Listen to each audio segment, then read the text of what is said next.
Director Facebook and Catholic.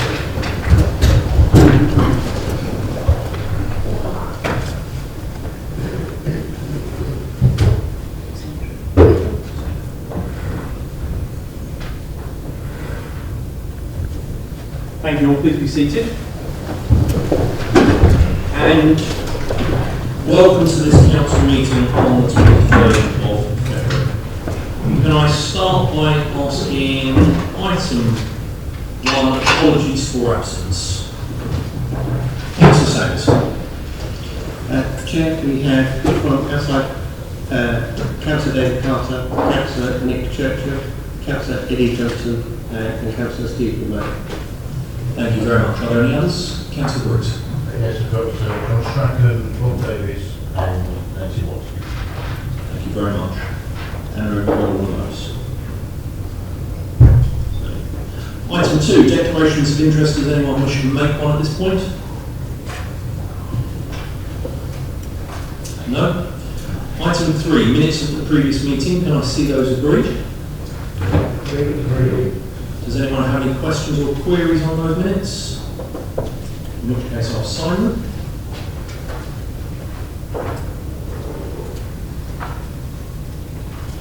Thank you very much. Item 5, petitions from the public. I'm told there are none. Item 6, questions from the public. We have some and they are on your separate agenda papers. Question 1 is from Mick Patrick to Councillor Seals. Thank you in the chamber. Would you like to approach the microphone, please, sir? Chair, sorry, you're not doing announcements from the chair. Sorry, Mr. Patrick, apologies. I skipped the previous item. If you could give me just a moment, I could take this. Sorry, Mr. Patrick, if you could sit down just for a moment, I've skipped over an agenda item. I do apologise. So, item 4 was communications from the chair, and I will go back to it. So there are 2 things that I'd like to draw your attention to, please. The first I have taken in this order, actually. The first is that I've regularly been giving a thought or a reflection for councillors before these meetings. And tonight's reflection, I hope he doesn't mind me saying, was inspired by Councillor Briggs, who approached me about the fact that it is LGBTQ+ History Month. And I've taken views from both sides of the chamber on this and put together a few words for you all. Since LGBT History Month was founded in 1994, the month of February has been a time to reflect on the shared histories and experiences of lesbian, gay, bisexual and transgender people. So tonight I wanted to reflect on the fact that in that time since 1994, our country and our world are changing places. This year marks 20 years since Section 28, the law that banned the promotion of homosexuality in the UK, was repealed, and also the 20 years since homophobic hate crime was criminalised.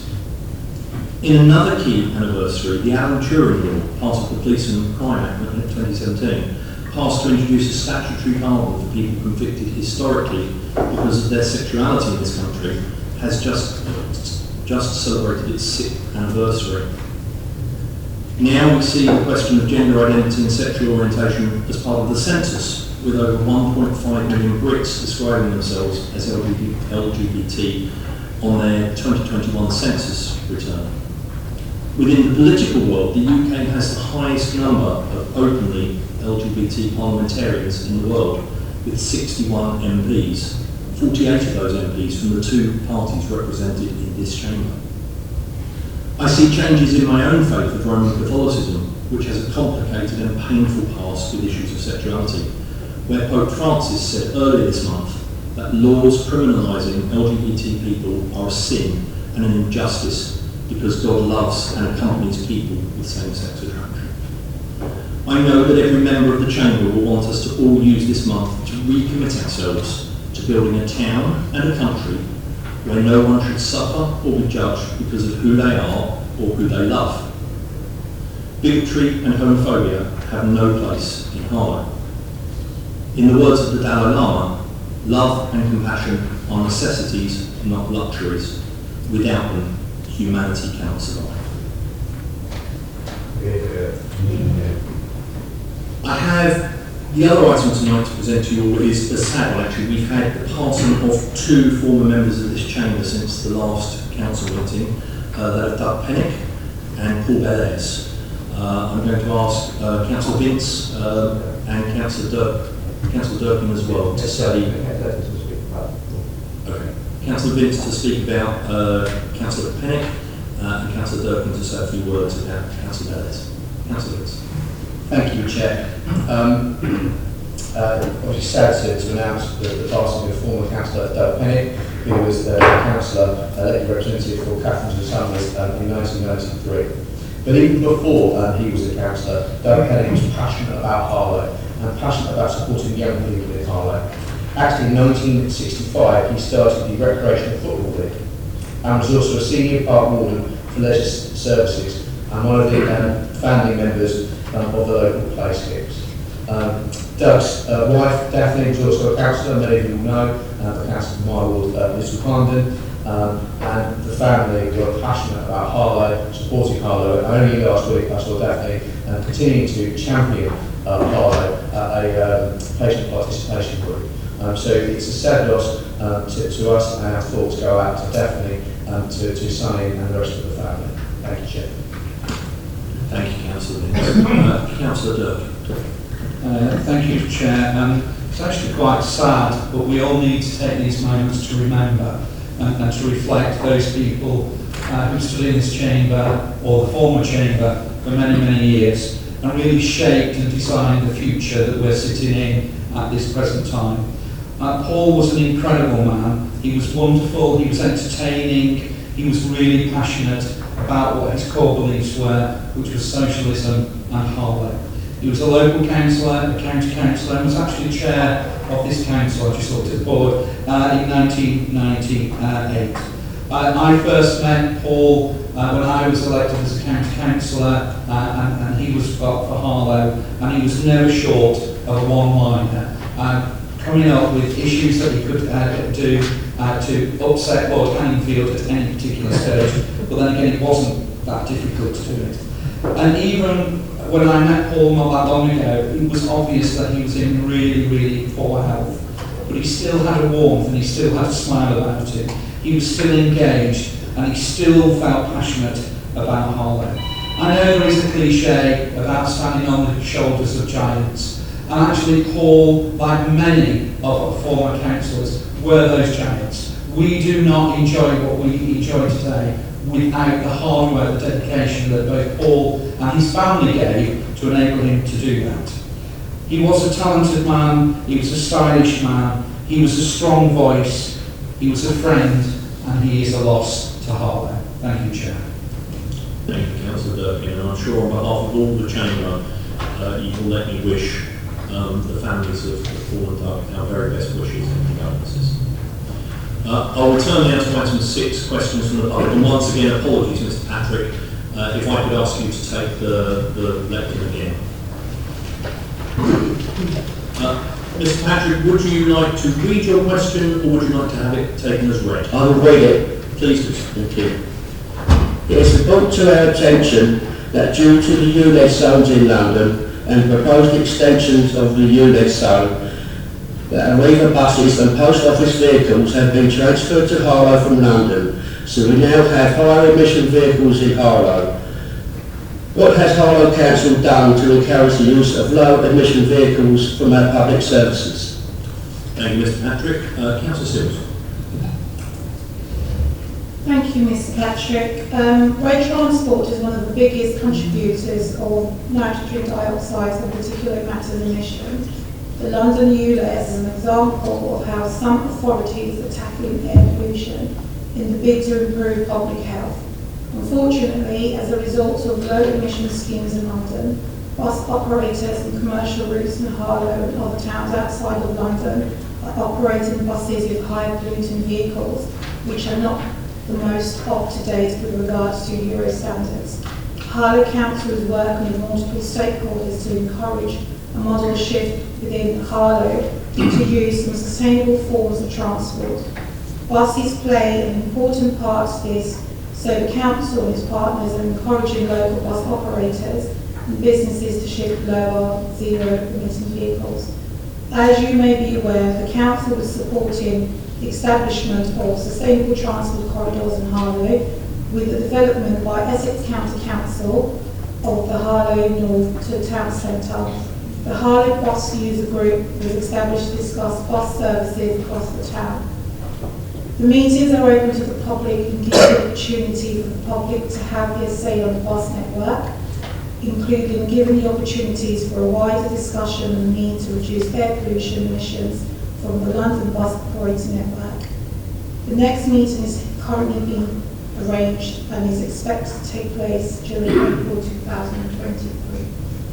Thank you, Councillor Sills. Mr. Patrick, you have the opportunity of a supplementary question if you so wish. Do you have one? No, not at this moment, but we will become more involved and be involved in the meeting in April. Thank you very much. Thank you very much, sir. The next question is from Anthony Wiseman to the Leader of the Council. Are you here, sir? You are. Please approach the lectern. Do you wish to read your question, sir, or would you wish to take them as No, I read? do, because otherwise these people will know what to do. Please do so. You need to bring the mic on. Sorry? Put your button on. Yes? Speak. If you press the red button. Thank you. Yeah, what plans has the council agreed with Essex County Council for repairs to the potholes in Harlow, and are they planning to publish those plans via your Harlow or the next quarterly leaflet distribution? The point is that nobody knows what's going on. And Thank if you you. guys published it, So, thank you. Right, You've yeah. asked your question. I'm going to ask the Leader of the Council to reply to you, please. Thank you, Mr. Wiseman, for your question. As you're no doubt aware, Harlow Council has no legal responsibility to repair and maintain the vast majority of roads in Harlow. This is the legal responsibility of Essex County Council. However, whilst recognising that the deterioration of roads is a nationwide problem and not just isolated to Harlow or even Essex, my administration has been keen from the outset to raise the poor state of the roads here in Harlow with Essex County Council and to work with them to find solutions to speeding up and increasing the number of repairs to our roads. I've been in discussions with the ECC Cabinet member for highways over a good many months, and we are close to agreeing a much-funded scheme between our two authorities to increase the number of repairs to our roads. More details on this will be released to the media in due course. Our county councillors are in regular contact with their highway buddies at Essex County Council, and that's a technical term, highway buddies, not a familiar one, to notify them of urgent works required to our roads. An announcement by Essex County Council last week to increase the funding for pothole repairs by £9 million will also have a positive impact on the rate of repair to our roads. Thank you, Councillor Perry. Mr. Wiseman, you're entitled to a supplementary question if you have one. Do you have one? thank you. I'd just like to reiterate my comment about if you can get that in the public domain so that people in the town know what's going on, you'll get a lot less flack by the press because we'll have an objective to look forward to.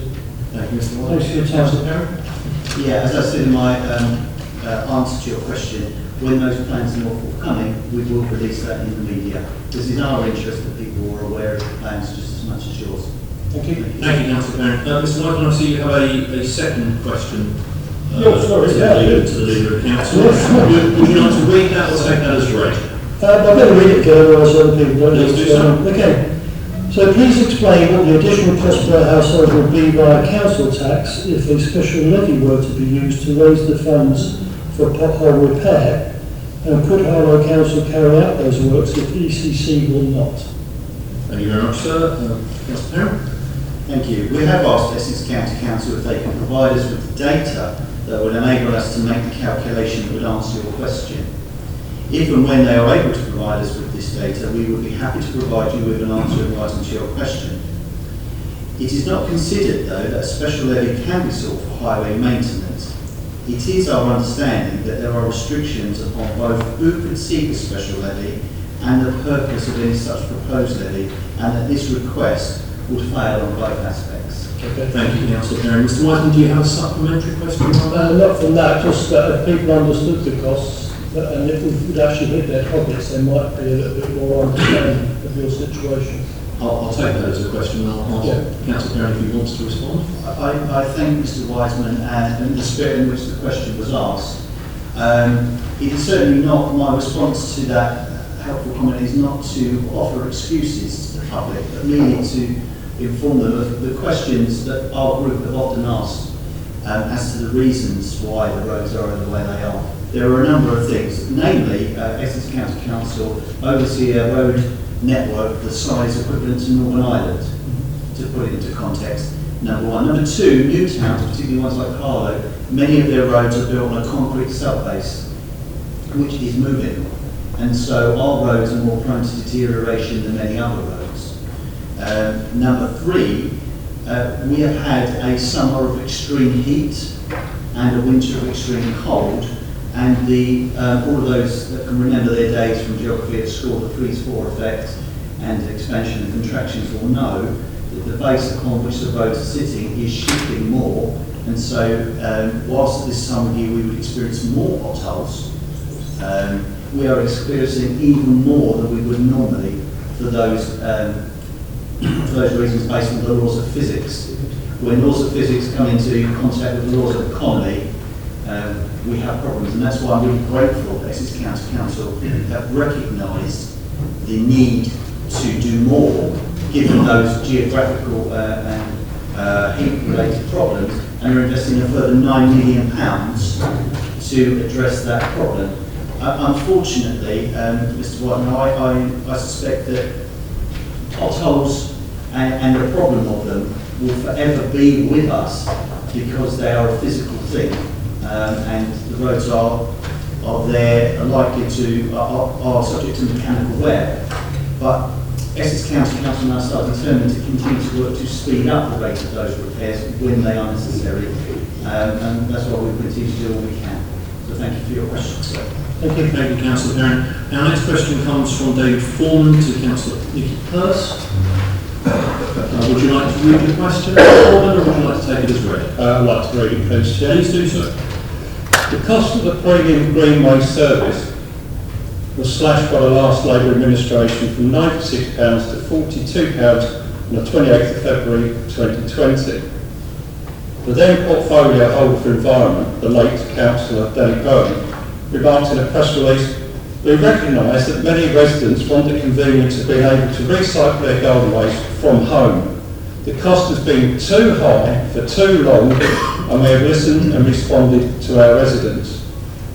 Does the portfolio holder for environment consider the proposed above inflation increase of 14.29% for the greenway service the largest percentage increase in the analysis of fees and charges, mean that the Conservative administration has stopped listening to residents and failed to spread increased charges more evenly across the board?"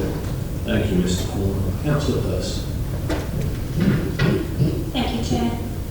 Thank you, Mr. Foreman.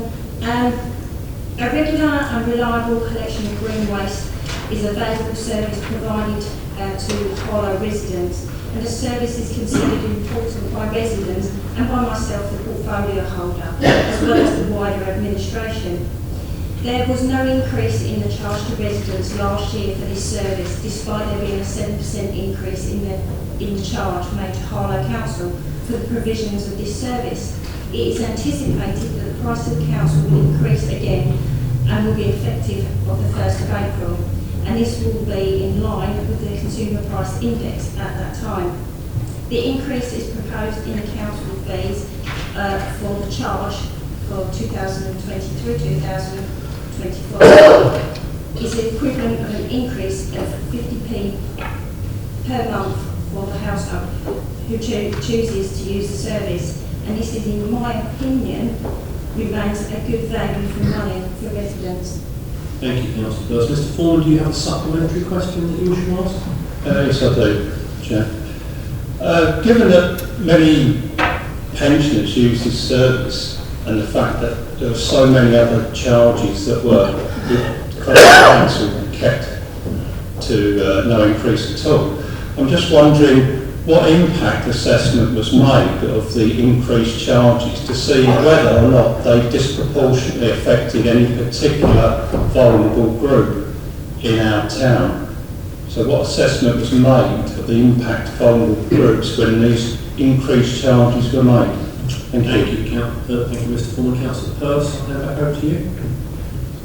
In terms to impact, I would have to get back to you to see, but in terms of actually talking to residents, and I have been out in many wards this week, the residents still believe it's value for money, and many of those being pensioners that I was out this week talking to, that they still value their time and the pressures on their vehicle and the actual cost of petrol to actually outweighs it, in the sense that 50p is a good cost to have.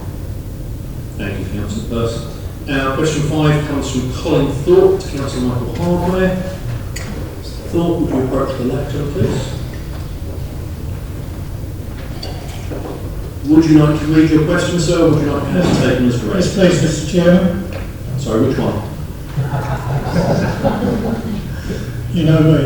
At a recent residents' meeting in my capacity as chairman, my attention was brought to the decline of the bus service in Harlow in general, but in particular to the possible withdrawal of the number 9, which serves Potter Street, which would leave some areas more isolated than they already are. In light of the plans for a new bus terminus, how does the council plan to address these issues? Thank you, Mr. Thorpe. Councillor Hardware. Thank you, Mr. Thorpe. The new sustainable transport interchange represents a key step in the regeneration of our town centre, delivering a fit-for-purpose transport hub that delivers significantly improved facilities and public realm. These improvements will provide a safe and welcoming environment for current users and will act as one of a wider grouping of catalysts to increase the adoption of sustainable transport modes by new passengers. It will be through this adoption that sustainable transport options and bus services will become an increasingly popular mode of choice. The design of the interchange has been developed in conjunction with the Highways and Passenger Transport colleagues at Essex County Council, as well as wider stakeholders, including the bus operators, to ensure the scheme delivers its intended outcomes. With reference to the number 9 commercial bus service, we are aware it is due to be withdrawn by Arriva in April 2023.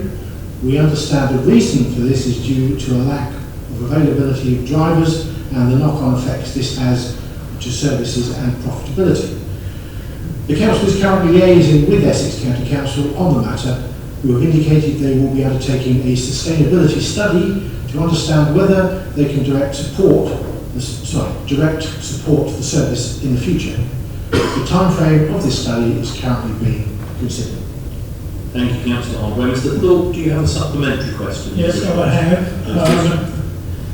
In regards to Councillor Hard's the reference to the last 2 paragraphs of the answer which is asked is what are you going to do about it, and the question rather what I asked is what are you going to do about it, and your answer says you're going to be talking but there's no timescale. This bus is needed. It serves from Newhall, picking up school children through Potter Street, through Brace Grove School, right the way round. So it's quite a large area it serves. Are you aware of that? Thank you, Mr. Thorpe. Councillor Hardware. Thank you, Mr. Thorpe. Yes, I'm fully aware of the implications, but the responsibility for supporting bus services is at Essex County Council, and I have no answers until they provide them to me. Can we ask you Thank you very much. Thank you very much. Mr. Thorpe, you have a second question from Councillor Charles. Do you wish to read or do you wish to have Yes, I'll read this one as well. Please do so. As it does affect.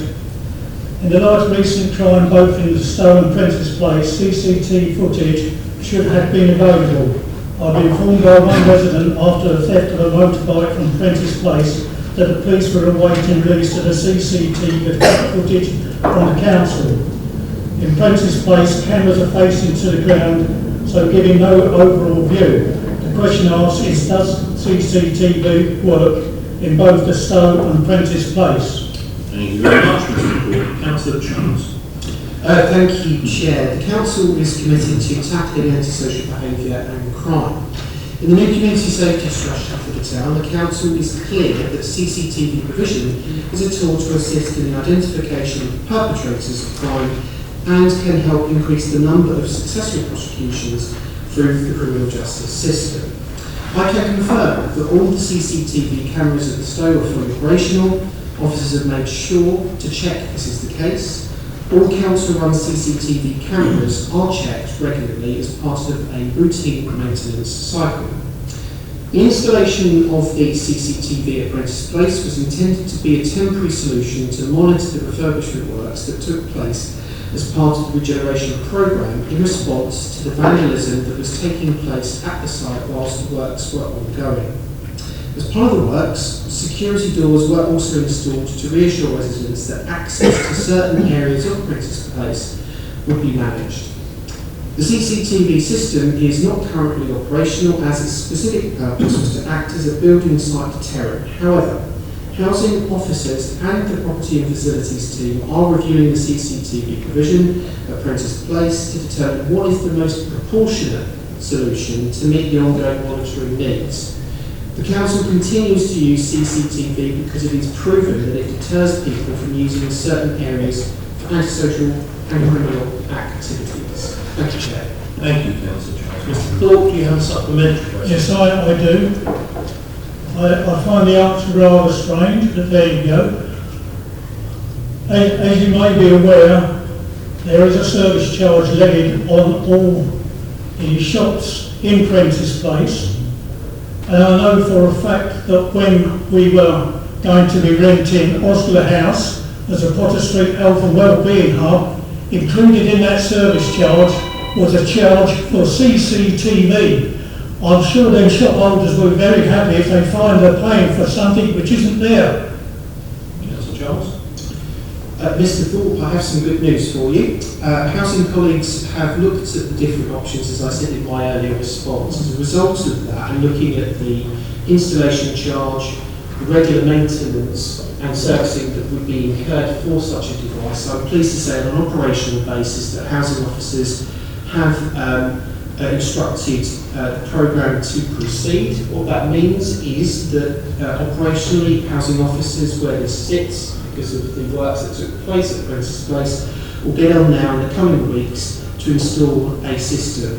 They've actually been proactively engaging with a number of residents in your local area about the ongoing complaints. It's not just the vandalism that took place where the building was happening, it has been ongoing, and we're going to get it sorted for you. So I'm pleased to tell you that, Mr. Thorpe. Thank you very much, Councillor Charles. Thank you, Mr. Thorpe. Mr. Patrick, can I ask you to ensure that your phone is on silent, please, as it continues to disturb the meeting? Moving on to item 7, questions from councillors. Again, they are on your separate agenda paper. The first question is from Councillor Chris Vince to Councillor Gunn. Councillor Vince, should we read your question or take it as read? I was excellent, that's fine. Thank you very much. We'll take the answer as read, therefore. Do you have a supplementary question? Yeah, I mean, this is very basic, obviously, but obviously when it comes to the newsletter, we send the residents, can I ask that answer the copy as well, please? Councillor Gunn. I'm happy to make that undertaking. Thank you very much. Question 2 from Councillor Briggs to Councillor Perry. Councillor Briggs, do you wish to take your question as read or read? I will take it as read, sorry. I will take it as read, thank you. Thank you very much, in which case we'll take the answer as read. Do you wish to ask a supplementary? Yes, please. Please do so. Thank you. I'm pleased to hear that there's been some thought given to the this important charter. But a few things there appear to be within the gift of Essex County Council, and as we've discovered already this evening, that's not a very productive avenue of exploration on other matters, so let's hope they do better on this one. I also sincerely hope that North Essex Parking Partnership will vigorously pursue their enforcement role, because they're not that great in some other areas. There was a lot of use of the word ensure in your written answer, so can I ask you to please ensure that you adhere to your commitment given in the debate that any engagement will be cross-party on any further action on this charter? Councillor Briggs, Councillor Perry.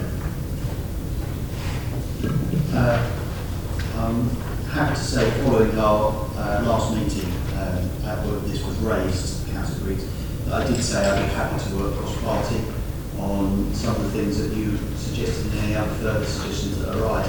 And I'm still happy to do that going forward. So absolutely, yes, I undertake that. Thank you, Councillor Barron. Question 3 also comes from Councillor Briggs. Again to Councillor Barron. Councillor Briggs, do you wish to take this as a vote or read it? I will read this one, please, Chair. Please do so. As Essex County Council has failed to deliver on your promise of immediate action on the 21st of January to fix the potholes on First Avenue and your subsequent abandonment of the post of having special responsibilities for roads, you must have come to the same conclusion as us that Essex County Council are treating your administration with the same contempt they showed for the previous Labour administration. In the past few days, Essex County Highways Portfolio Councillor Liz Scott has declined my invitation to visit Harlow to see the extent of the problem.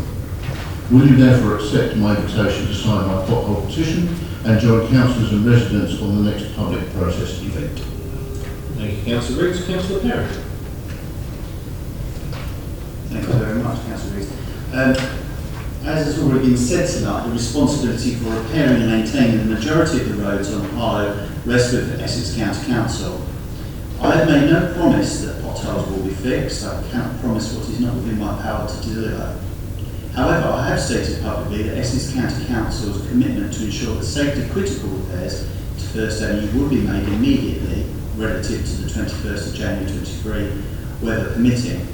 I have included here a copy of the press statement which was released to your Harlow, just so to clarify that I had made no promise myself on any such thing. And for the purposes of the people in the audience, I shall read that.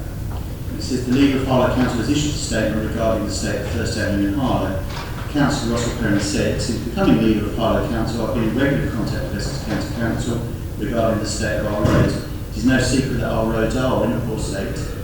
This is not a problem that is confined to Harlow or even Essex, this is a nationwide issue.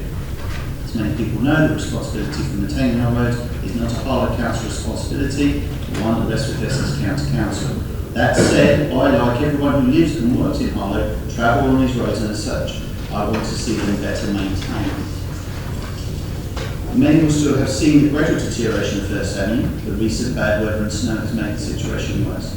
My team and I have been in contact with Essex since the recent fall of snow to accelerate safety works to this and several other roads, and we received confirmation this week that safety work to First Avenue would take place. 2/3 of First Avenue safety works have now taken place, with the remaining third due to take place this evening. That was Saturday 21st of January.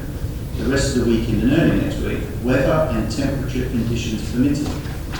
The only delay to further work taking place will be if we have wet weather or if the temperature drops below 0 degrees, as this can cause any repairs to rupture further, making the initial repair pointless.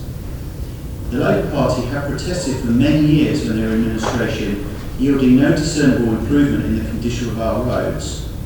We are committed to working with Essex County Council to increase funding and speeding up repairs, so no, I will not sign the petition. Thank you, Councillor Barron. Councillor Briggs, you have the opportunity with a supplementary question. Do you have one? I do, thank you, Chair. Please proceed. But given your clear transference of the blame for all of this to Essex County Council is extraordinary. It created a role of having special responsibility for roads within this council. But we'll move on from that. So we can debate the semantics of when is a promise not a promise. If you issue a statement saying repairs are going to be immediate, I think it's entirely reasonable that the public would see that as... there is a question coming, yes, if you just be patient a moment. Councillor Briggs, I'll be patient for a very short time, but you are meant to be using this time to ask a supplementary question. I'll get it as quickly as I can, Chair, sorry.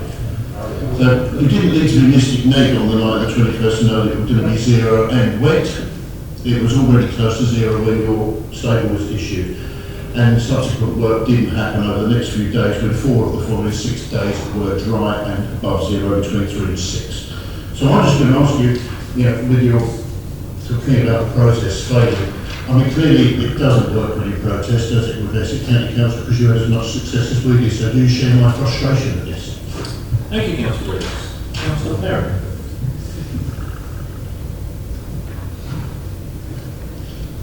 Thank you very much. That protest that you referred to there, and not the protest, it was a petition, was to not get potholes repaired, so that's completely different. In terms of transferring the blame, I seek to transfer no blame, merely to state the fact that Essex County Council are the legally responsible authority that deals with roads, and therefore anything that this council does has to be in a liaison role, because we work with Essex County Council on a vast range of issues, not least the levelling up agenda, where hundreds of thousands of pounds have flowed into this authority for many, many other things other than just roads. In terms of the portfolio holder for roads, former portfolio holder for roads did an awful lot to work with Essex County Council and the team to generate various ideas and to promote the need for further repairs to our roads. It was to give emphasis and to promote the need to get those roads repaired that we had that position. We've heard recently that £9 million extra is going into the roads. That is in no large part due to the continual work of people in my administration and people across the districts in Essex working with the County Council to highlight this issue. Essex County Council recognise the issue, recognise the work that our county councillors are doing, and are putting the additional funds towards doing that. No protest in the past has ever yielded an extra £9 million in funding for that cause, as far as I'm aware. It's in working with partnership and raising the issue in a calm, considered way that has been brought about. Also, that calm, considered working attitude has now yielded a situation where we are able shortly to announce a match-funded scheme where potholes can continue to be repaired but at a much faster rate. So I much prefer the way we're doing it, because we've got increased funds for the roads above and beyond the initial funding for the roads, and we are in the middle of that, or we're about to announce the details of a match-funded scheme, all of which would never have happened if we had just shouted and protested like the Labour previous administration did for a great many number of years. Thank you, Councillor Perrin. That brings the questions part of this agenda to a close, and we move to item 8, motions from councillors. We have one proposed by Councillor Kay Morrison, and seconded by Councillor Laney Shears. Councillor Kay Morrison, can I ask you to read the motion formally proposed, please? I had hoped that I would be allowed to say a few words, Chair. You can speak after the motion is formally proposed and seconded as per our standing orders. Okay, I propose the following motion. I call upon Harlow Council to 1. Address the impacts of abuse on councillors' mental health. 2. To work with LGA, that's the Local Government Association, to raise awareness of available options and good practice. 3. To remind councillors of the code of conduct, to ensure that their behaviour to each other and to staff members is respectful and courteous. And 4. Ensure that councillors and officers are aware of available support and they are encouraged to request support when needed without stigma. Many thanks, Councillor Kay Morrison. Councillor Laney Shears, is that formally seconded? Thank you very much. Councillor Kay Morrison, would you like to speak to the motion? Yes. Yes, I would. Thank you, Chair. We all make mistakes. I've made my fair share. I really have. I'm not a perfect human being. I know until this moment you probably thought I was or am. No, really, I'm not. But this isn't about making a mistake. That is about saying something or doing something that hurts someone accidentally, after which we apologise, or we should apologise. No, this motion is about the deliberate abuse of councillors and officers. I'm asking all of you, all of us, to challenge the normalisation of such abuse and to uphold exemplary standards of public and political debate. This initiative is part of the Local Government Association's Debate Not Hate campaign, as some of you will already know, as it's being considered and implemented by other local authorities. The vulnerability of elected representatives became much more visible with high-profile incidents such as the murders of Joe Cox MP and Sir David Emmis MP. The most recent census by the LGA shows 7 in 10 councillors experiencing abuse and intimidation in the last 12 months. 1 in 10 councillors experience abuse frequently. We know that much of that abuse is online. We know that only too well. Posted by those using pseudonyms. Keyboard warriors, they're sometimes called, aren't they? I've known them as cyber gnats. Trolls. They've all been around for quite a while, but they appear to be growing in number. Women are seen by some of these shadowy figures as legitimate targets. Misogyny is alive and well, particularly online. Democracy thrives on good, frank discussion. We need not fear, or shouldn't fear, healthy challenge. Disagreements, absolutely fine. It should be welcomed, in fact, because it encourages us, all of us, to examine our practices, our policies, our priorities. Disagreement must be expressed, though, with courtesy and respect. Councillors may be seen by some as fair game. No, they, or we, should have a thick skin. If we've been elected, we should expect it. It's okay to attack councillors. We've asked for it, haven't we? No, it's not okay. It isn't. Abuse and intimidation serve to silence democracy. We need to see change at all levels of society. Online abuse is persistent, hugely anonymous, and it can do lasting damage. And I know that there are people here, people who are listening to me, who have felt that only too acutely. If you have attended the LGA, the Local Government Association's session on handling abuse and intimidation, you will have seen examples, if you haven't seen them before, of such material and advice on dealing with it. All this motion calls for is a commitment from all of us to treat one another with respect, councillor and officer, and to ensure that we support those who are subject to abuse and intimidation. Please support the motion. Thank you, Councillor Cameron. Councillor Shears, do you wish to speak at this point or reserve your right? Okay, thank you. Other contributions, Councillor Cameron? And then Councillor Does. First of all, I'd like to thank Councillor Kay Morrison and Councillor Amy Shears for bringing this very important motion to the Full Council. I'm particularly pleased that their motion directly draws from the executive summary of the Debate Not Hate report, the impact of abuse on local democracy report, which was launched in October 2021. And the report states that councillors are at the centre of local democracy.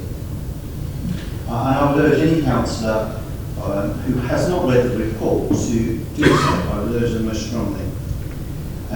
As the report sets out, there is a considerable volume of evidence of the impact of abuse and intimidation and aggression at the national level, particularly the extreme incidents surrounding the murder of Joe Cox MP and Sir David Evans MP, which Councillor King was reference. The report summarises, for those who have not read it, the first 6 months call of evidence is a better understanding of the impact on local government and councillors. And I thought it would be worth just mentioning some of the key highlights of that, just to underline the very importance of the report and the motion itself. It says that 88% of respondents said they experienced abuse and or intimidation directly at them in relation to their role as a councillor or because they were a political candidate. 98% of respondents who said they'd experienced abuse and or intimidation said they experienced such incidents on multiple occasions. Most abuse was received via social media, with 73% of respondents with multiple experiences said they received abuse via social media. 64% of respondents had been abused or intimidated in person. Half of the respondents said the abuse was ongoing. 72% of the respondents said that they had taken action themselves to avoid intimidation and or abuse or to protect themselves. 60% of respondents said they were aware of others being unwilling to stand or we stand for election, or indeed take on leadership roles due to anticipated abuse. 42% of respondents said they would be standing for re-election at the next election, so only 42%. And finally, 27% of those respondents said they would not stand for the next election, and 31% undecided of those respondents, 68% said abuse and intimidation had influenced their position on whether to stand again. It's quite damning statistics. We fully support the motion, and I just wanted to draw out a couple of things from the motion. I personally thought it would be churlish to alter any of the wording here because I recognise the spirit in which it was brought. However, I would like to just tease out there are some things that the council are doing already and have done, which might not necessarily come out from this, but I know that wasn't the rationale behind it. I think the rationale behind it is very clear. This kind of abuse, we all have a duty to stand it out and to do our best, because to intimidate elected officials on a personal and vindictive basis is to undermine the very fabric of democracy, which is everything that we build our society around. So it's very important thing indeed, as far as I'm concerned. Some of the things the council has done, I mean, our member champion for mental health and wellbeing, Councillor Nick Churchill, was on the LGA conference only yesterday or the day before, I believe, where they were talking about raising the awareness of the issues that were raised here. And I know the government's team, Harlow Council, worked very hard to support both officers and members that are undergoing mental health issues related not just in to intimidation, abuse, all forms of mental health issue they have. That some of the support they've had to find or provide has been directly related to intimidation and abuse. And I do know that council officers have worked with members to support them through what are very difficult situations related to abuse.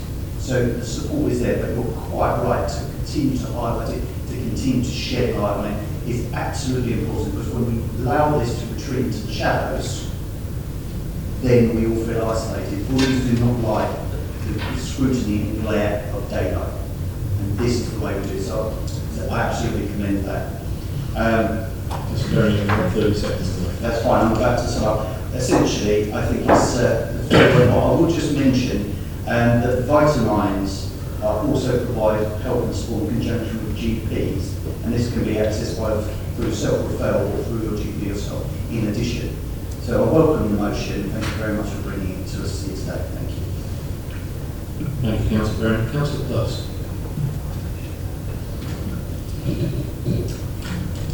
First, I would like to thank Councillor Morrison for bringing this motion. I had the pleasure of having a long meeting about this motion with yourself. I feel very strongly, and I think we both felt exactly the same, was when we've gone into becoming councillors, we've been subject to quite a lot of hate on social media and intimidation. And that is to silence us, and we don't want to be silenced. We're here for the residents, and we stood for the right reasons. We cannot be silenced by hatred and intimidations. In the chamber, we should be the shining beacon of conduct and behaviour. And we've said this for many years, but I really appreciate you bringing this motion forward. And I feel very emotional about it. Thank you, Councillor. Councillor Charles. Thank you, Chair. At the risk of ruining Councillor Morrison's street cred with her fellow comrades, although Kay and I sit on a different side of the political spectrum, I have to say I very much enjoy working with Councillor Morrison, and I think she set an important tone this evening. For me, the deliberate abuse of councillors, but also officers, is a serious issue, and I think it's important that we call it out. Actually, I think what Councillor Morrison has done tonight is shed light not just on the abuse of councillors, but officers too. And what we should be seeking as a council is parity for the support for councillors and officers of this council who are professionals that work day in, day out for the betterment of this town. So, look, the public discourse, as we know, is challenging. We're not going to solve that tonight.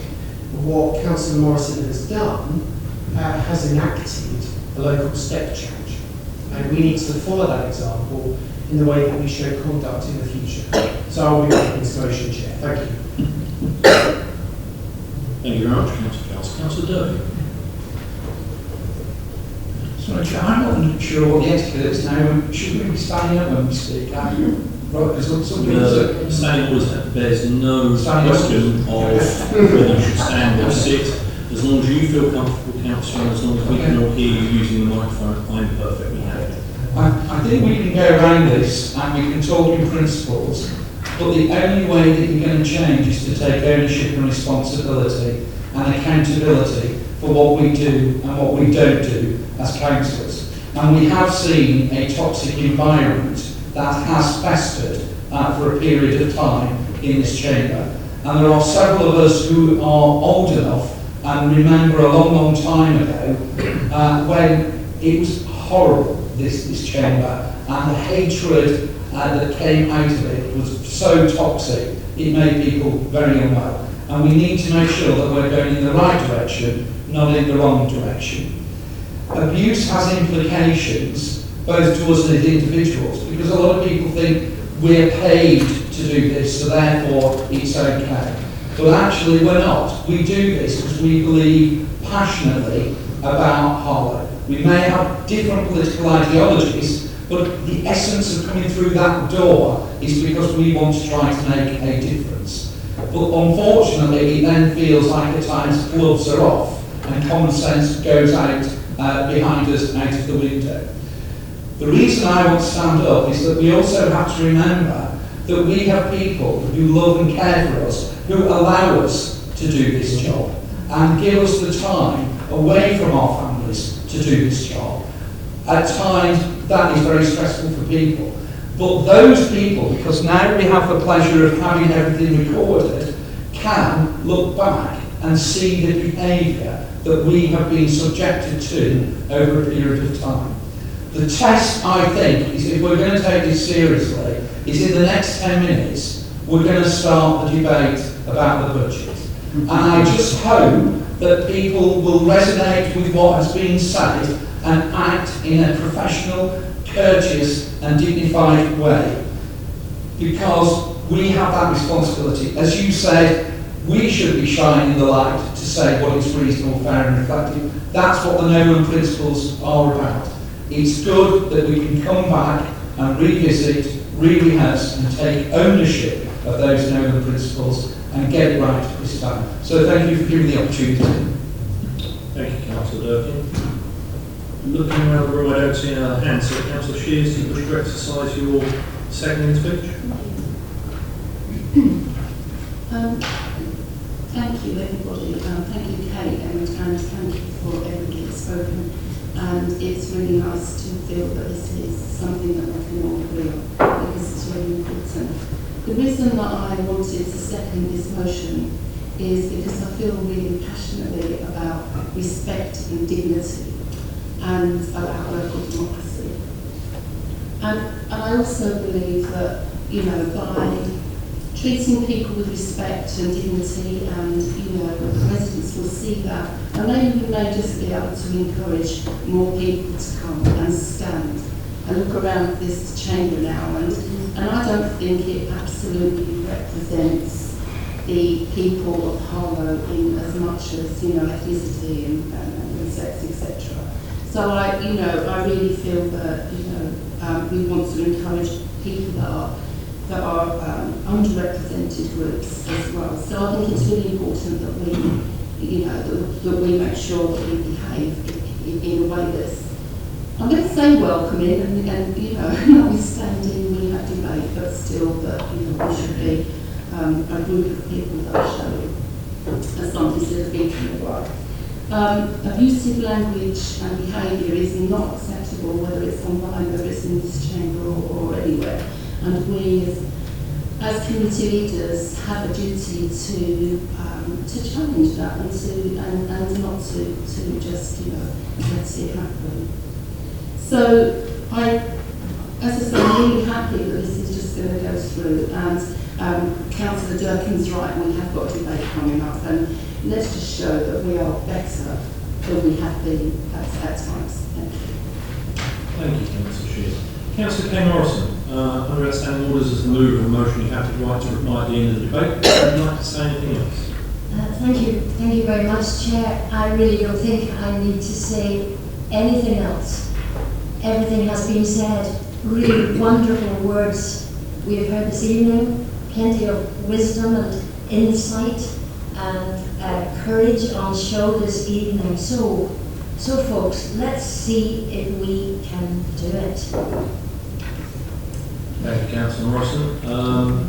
Is the motion agreed? Agreed. Thank you very much. We now move to item 9, and with the permission of the Chamber, and having had prior discussion with both the Leader of the Council and the Leader of the Opposition, it is my intention to take items 9A through to 9F en bloc. Can I see a proposer for these? Councillor Perrin, thank you. And a seconder?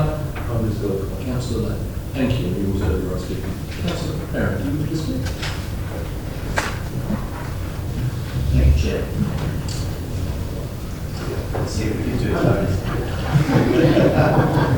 Despite this being one of the most challenging council budgets ever, we have once again the honour to meet our commitment to keep council tax for local families and protect much loved and essential services. Rising inflation, increasing energy costs and reducing income are impacting councils just like they are households. However, we are better placed than many other councils to meet the financial challenges and to support local people and our services during the cost of living crisis. Our budget will continue to invest your money, people's money, into our priorities. There will be money for building much needed council homes for local families, money for improving existing council houses and flats, money to improve council facilities, and money to restore pride in our town with landscaping improvements. There will be no cuts to popular and essential day-to-day services. Our proposed council tax freeze does not mean a cut to popular and essential council services like Beck's Corner, Harlow Playhouse, the museum or the Lee Manning Centre. In fact, we will be spending more money on these services and there will be continued investment that will regenerate and improve our town. When it comes to repairing council houses, there will be over £25 million this year to improve the standard of council homes. I know many of our tenants have concerns about damp and mould, roofing and the energy efficiency of their homes. That's why, along with the fire safety work, we will be prioritising these issues, which will be funded through the income we receive from rent. Our proposed rent increase is below inflation and below the rising costs councils face as a result of inflation and increased energy costs.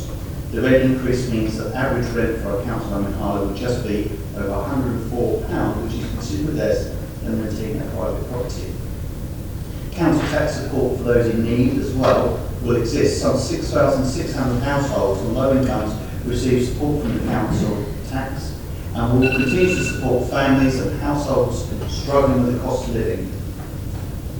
For the 10th year running, our council tax support scheme will remain unchanged and fund up to 3/4 of the overall council tax bill for those of working age and up to 100% of those of pensionable age eligible for support. So the key headlines: we are freezing council tax, Harlow's council tax share again. There will be a planned further council tax freeze in 2024 and 2025. Below inflation increase in rents, £102 million 5-year housing repair programme to improve existing homes. In 2023 to 2024, £25.5 million is set to be spent on these works alone. More money to deliver the council's house building programme with £38.8 million to build new homes for Harlow families. £79 million 5-year programme to improve council-owned facilities across the town, with £13.5 million set to be spent in 23 to 24. This includes funding secured from the government's town fund and levelling up fund. There were no cuts to funding for popular services such as Beck's Corner, Harlow Playhouse, Harlow Museum, the Lee Manning Centre, Sam's Place, the Town Park, Padding Pools and Splash Parks. No cuts to more funding for essential day-to-day services like bin collection, street cleaning, landscaping, maintenance, housing repairs, and the such. And yes, there is funding to keep the Harlow street lights on all night as part of our agreement with Essex County Council. Freezing car parking charges around council-owned car parks and no increase in councillors' allowances. My team, this administration, cabinet members, backbench colleagues, officers have worked tremendously hard to put together what I think is an absolutely fantastic and credible budget in extenuating circumstances and times. We have met all of our priorities, we're meeting all of our commitments, and we do that in the name of supporting the residents of this town and making this a better place to live and making it the best town in England. Thank you. Thank you very much, Councillor Perry. Councillor Vince, at this point, you'd like to move an amendment? The one that is being circulated separately to others, and it doesn't have a second. Councillor Vince, please feel free to speak. Thank you, Chair. And in the spirit of previous motion, I'll take out the first line I've got about the budget being as difficult to read as watching Leeds play football. Probably more self-appreciating. What I do, so I'll start on a positive. I do want to thank Mr. Freeman and his team and Harlow Council Finance Department for their support, time and dedication in proposing the Labour alternative budget proposal. I also, in the spirit of the previous motion, do want to thank Councillor Lopsick for his hard work on preparing this budget. Because I know when I looked at our alternative budget response, the reality of the situation. This isn't a budget for growth. It's not a budget of hope. It's a budget for survival. 13 years of conservative cuts, a kamikaze national budget with inflation through the roof and wiping billions off the value of the economy have had disastrous effects for our town and for our country. But what I did want to do is provide an alternative that gives a very clear message about what our group, the Labour group, believes is a priority for our town. And ultimately what that is, Chair, can be summed up in one sentence: putting the people of Harlow first. What that means is twofold: supporting families in our town during a cost of living crisis by providing free breakfast clubs for young people, and providing a real voice for those people in our town that often don't feel that they're being listened to by creating neighbourhood committees. Both of these proposals I've worked through with the Finance Officer, who believes they fit with the Council's corporate strategy, which will be taken as one-off from the discretionary fund with a view, if successful, to how we might have to fund them in the future. Chair, we wanted to do more. We wanted to reverse the cuts to staffing numbers, some of which are long-term vacancies, but many which aren't, because we know in the long term the service to our residents will suffer. And we also recognise, Chair, this is likely only to be the start. And next time we go through the budget process, it won't just be unfilled vacancies you're cutting, but in every likelihood you'll be making redundancies. And I think we all know that's something that none of us want to do. However, after 30 years of Conservative austerity, a car crash restatement and associated inflationary pressures as laid out in this document, it means things are going to be tough for this council. And I call on all councils in this chamber not to make light of the situation. And I say to those councils opposite me, don't ignore the huge issues that we face financially, and join us in lobbying your own government on behalf of local councils. Just quickly, I'll mention that the LGA are currently looking at proposals to move funding agreements to be 3 years opposed to just year on year. That would give us such a huge amount of stability. You talk about, your long-term plan for each council tax, but we don't know what the funding agreement will be next year. I think we can all agree that actually that stability would be really useful. Chair, I move our amendment, an amendment which I believe will give hope to people in our town and gives a flavour of what Labour's priorities will be when we get back to power. Thank you, Chair. Councillor Edwards, the second, do you wish to speak or reserve the word? Okay. We open the amendment up for debate. Councillor Lemon. First, I'd like to, my apologies, thank you, Chair. First, I'd like to thank Councillor Vince for his compliment.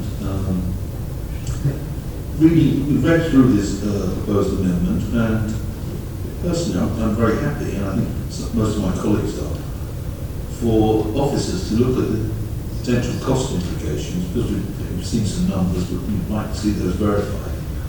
And we'd be happy to then look at the amendment, if it can be implemented. It's viable. Thank you, Councillor. Sorry, are you calling a proceeding motion, Councillor? No, I'm talking out loud. Well, let's not do that during the meeting. Talking out loud. Councillor Perry. Thank you very much, Chair. Don't get too excited just yet. We are happy for officers to look at the cost implications of this amendment, but they do actually need to look at those cost implications and the ongoing impact of those. That needs to be worked up. So our administration will not be voting for this amendment, but what we will do is we would ask that an amendment to your motion later on comes, where we say that we enable officers to look at your proposals, unchanged, but we look at your proposals and we vote on that, so that we enable them to do the work necessary to see if this is viable and whether it can be implemented. So we're happy to keep the motion as it is, but we need to vote it down to order to make the amendment that we would be happy to look at this with officers. Thank you, Chair. Anyone else wish to continue the debate on? Councillor Edwards, your seconding speech? No, I'll do that formally, I think. That's fine. Councillor Perry, we've reached the point where you get the right to reply on the amendment. So, Chair, I would look to move to the vote on the amendment, simply under the remit that we would like to go to the vote, so we would then move an amendment to the motion. Okay, there being no further speeches and that being the summing up, I'm going to hand over to Mr. Hill, because budget votes are not quite as normal as ordinary votes, and he'll like to explain to you what's about to happen. So, Mr. Hill. Thank you, Chair. Under the matter entitled Local Authorities brackets Standing Orders closed brackets England Amendment Regulations 2014, any vote on the budget or on the precept are required to be recorded votes. So we're going to take a recorded vote. I will call names in alphabetical order, and you can vote for, against, or abstain. And just make it clear to members that the vote being held at the moment is on the amendment to the budget. Yes, the amendment. Okay. Please proceed, Mr. Hill. Councillor Simon Carter. Against. Councillor Charles. Against. Councillor Clark. For. Councillor Dunn. For. Councillor Durkin. Oh, for. Councillor Edwards. For. Councillor Garnett. Against. Councillor Griggs. For. Councillor Gunn. Against. Councillor Hardware. Against. Councillor Andrew Johnson. Abstain. Councillor Lepard. Against. Councillor Liggins. Against. Councillor Malik. Against. Councillor Kay Morrison. For. Councillor Colleen Morrison. Ollie, you're welcome. For. Thanks. Councillor Perry. Against. Councillor Pritchard. For. Councillor Peirce. Against. Councillor Saggers. Against. Councillor Souter. Against. Councillor Seals.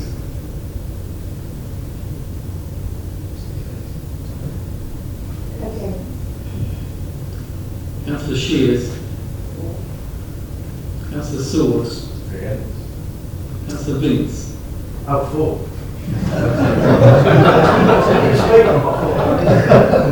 Councillor Wilkinson. For.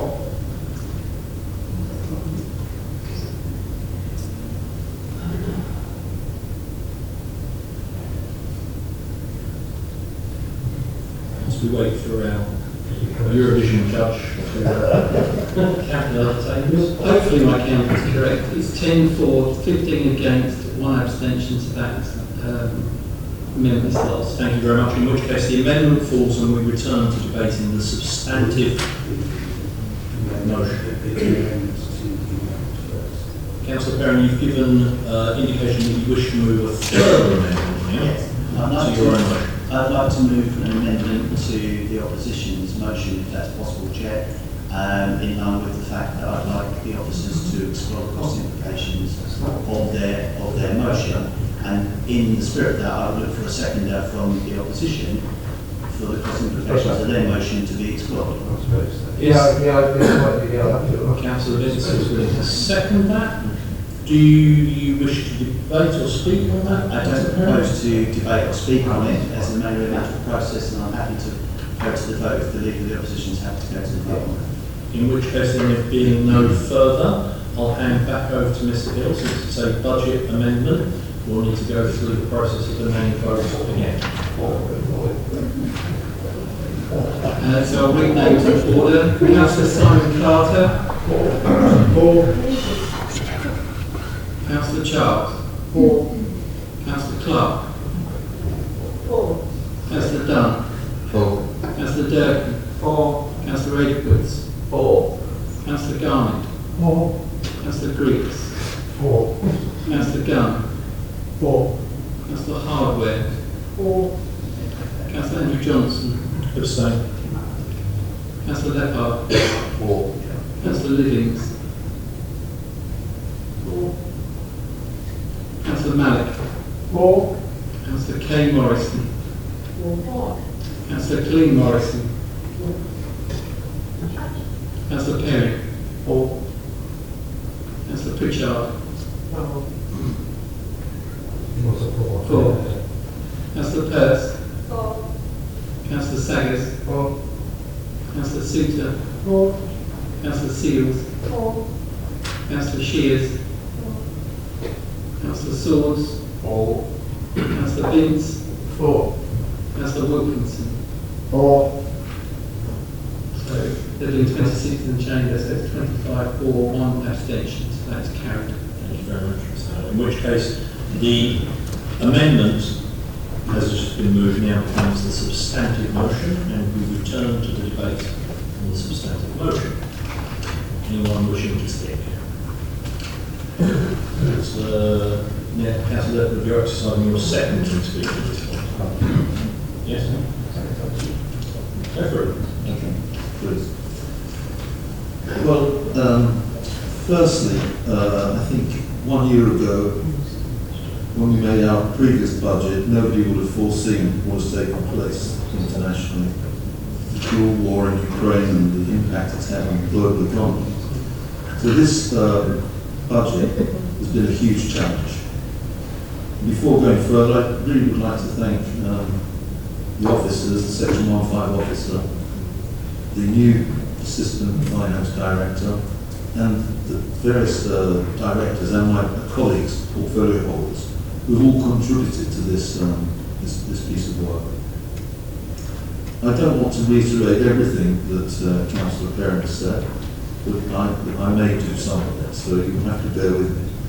I think the first thing is we've tried to set out a budget that protects as far as possible the pressures of the cost of living on residents. Unfortunately, that cannot be achieved completely, but I really do think we've made our best endeavours to achieve that, with the freezing of council tax, car park charges, all the services and charges. I know the bin waste is one, or the green waste, but there are over 1,128 fees and services, and we've only increased 97. So I think, credit where it's due. We've also ensured that our discretionary services are protected, and in fact are increasing investment in them. And we've also set the stage for a very ambitious yet achievable regeneration programme, the first part of which was seen this year with the acquisition of the Harvey Centre.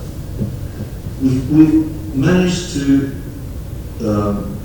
maintain our pledge last year to freeze the Harlow element of council tax. Indeed, we are in a small minority of councils throughout the country that are not increased at a district level. As far as I'm aware, only 6 districts have done that, 4 of which are Conservative run and 2 Labour. 84 county councils have increased their council tax levy by the maximum of 4.99%, whilst 30, including Essex, have increased below that. In the case of Essex, it's 3.5. So a band D in Harlow will rise to £1,450.17, band C 1,289.40. But our band D Harlow element will remain unchanged at £288.90.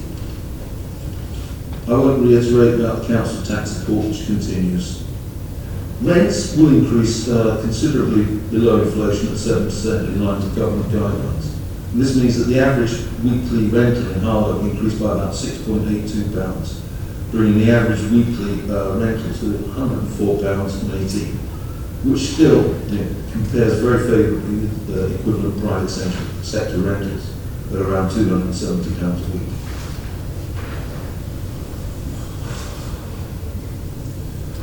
One of the important things that's really coming out in this budget is the capital programme for housing repairs and maintenance. This budget sets out a 5-year housing repair programme for £102 million, together with an additional £2 million for roof repairs, continuing the emergency programme which was successfully launched in December 2022, and under which close to 100 roofs have been replaced. There's nothing short of scandalous that our houses have been neglected for so many years. Treating the incidents of mould recently highlighted in your Harlow is a priority. And that this state of affairs has not been addressed until now is quite shameful. By HTS's own figures, the level of outstanding repair jobs has increased steadily prior to COVID, each year since 2018, and now stands, as of December 2020, an astounding 5,587. Independent studies undertaken in 2022 show that remedial action is required, and this will be undertaken. HTS recently celebrated 6 years. Perhaps it's now time, 6, to stop weaning on mother's milk. Let's stop using misplaced euphemisms such as WIP, work in progress, and let's call it for what it is, because there's been very little work and scant progress. It's a massive and unacceptable backlog which shames our town. In tandem with the housing improvement programme, in the budget we have the non-housing capital programme of £79 million over a 5-year period, and this will include works and remedial action at Latin Bush Centre, Boss Street, Staple Tie, Bounty. Okay, I worked on to the This budget is in line with the corporate strategy. It seeks to protect our residents as far as possible and to generate new streams of revenue, such as the roundabouts, which is a really good example of commercialisation. Even though that's the first deal, it's a small one. It shows that we can undertake commercialisation that doesn't involve privatisation, but is a productive leverage of existing council assets. Thank you, Councillor. Thank you. Thank you. Councillor Charles is engaged. Thank you, Chair. The first priority of any administration is to make sure it maintains high quality services that meet the needs of residents.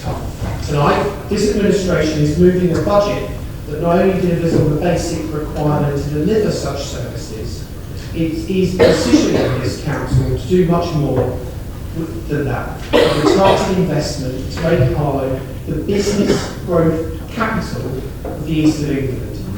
25,000 is proposed to be injected into economic development in the upcoming municipal year. Why? So that the forthcoming economic development strategy can be taken forward by an action plan that delivers on the ambitions that will be set out in it. Our regeneration ambitions, the next phase of the plan for town centre and estate renewal, are critical pieces of the jigsaw puzzle. But hand in hand with such goals must be a credible plan to stimulate the local economy. I can confirm that the economic development strategy is being finalised for its first outing at the Scrutiny Committee in mid-March, where the intention is that it will progress to Cabinet. The strategy prioritises the growth of our existing base of sectors, recognises the need of small and medium-sized enterprises, looks to address local labour market challenges, and sets out the conditions for attracting further business investment. This is a priority because every Harlow resident should be able to access good quality jobs. Every Harlow resident should be able to obtain the skills they need to achieve and succeed. And every Harlow resident should be able to get the right advice to start up and develop a successful business if they choose to do so. Over the coming months, this administration will unashamedly pursue a pro-growth agenda in the town that is on par with the regeneration agenda, because it is a vital part of the mission to deliver a more prosperous community. That is why freezing the council tax this year is so important. Not only is this administration proposing to deliver on its commitment to be a low tax authority, the action of doing so sends a signal that we want taxpayers to have more of their money still in their pockets to help manage as a result of the cost of living pressures. Turning to the community services, funding has been secured to invest in the digital infrastructure at Playhouse and Pets Corner. The reality of delivering modern community services is the need to keep pace with technology. Council officers work tirelessly with great passion and determination to continue to run quality services. This administration will always work to support community services. The Discretionary Services Fund continues on a sustainable footing as it has a further 5 years in reserve to cover activity up from April 2023. Certain community services supported by the Discretionary Services Fund have already been brought back into the council's base budget. Those include the Playhouse, Pets Corner, and the Community Safety Team. There is a long-held position taken by this council that much-loved community services should be protected. For the avoidance of doubt, that remains to be the case. In the new medium-term financial strategy, forward planning has been undertaken, and a budget line has been included around $75,000 to move the remainder of those services in the Discretionary Services Fund back into core funding. Now, of course, keeping more than one eye on managing the future state of the council's finances is absolutely important. The proposed budget and the medium-term financial strategy take external factors into consideration. Budget preparation has been sharpened as early planning is the norm. But as I have learned in local government, there is no room to become complacent about balancing short-term need with being more mindful of the long-term strategic financial considerations and how such factors could play out. This proposed budget delivers on 3 core fundamental priorities: setting the right conditions for economic growth, investment in community services so they run even better, and a commitment to use taxpayers' money wisely, as many in the town are impacted by the cost of living challenges. The hallmarks of any administration, confident and prepared to make the right decisions, is clear to see. What matters is delivery. What matters is actions, not words. What matters is a well-run council delivered for and in the best interests of this town. This administration is getting on with the job. Thank you, Chair. Thank you, Councillor Charles. Councillor Clerk. Thank you. I accept the limited opportunities that the opposition have due to the situation that we've got with a terrible government that is ripping the heart and the soul out of all public sectors and in local government, in health and in education. As the leader of the opposition said, this is actually a survival budget, which I understand and I get because you have limited options and opportunities. But realistically, what are you telling us that's sparkly, new and different? This could have been a conversation that we were having several years ago. What you have done is actually taken the best out of Labour budgets in the past and somehow created them as your own. There is a lot of spin going on around this, and I understand that and I accept that, because the government has failed us as a local council and as a local government, and that therefore we have to put a brave face on this. But there's too many promises and not enough actions. We have seen nothing so far. Just like Princess Alexandra Hospital, how many lies have we been told in the past that the funding had been secured, and we know it hasn't? We haven't put a brick down to build council houses at this present time. Realistically, what we are doing, if you look at the budget, is we're relying very heavily on one aspect, which is actually the car park of the Harvey Centre, where we are expecting to be able to make some form of profit that's actually going to prop up the regeneration team. High risk, high strategy, but actually I understand that you have got very, very limited options.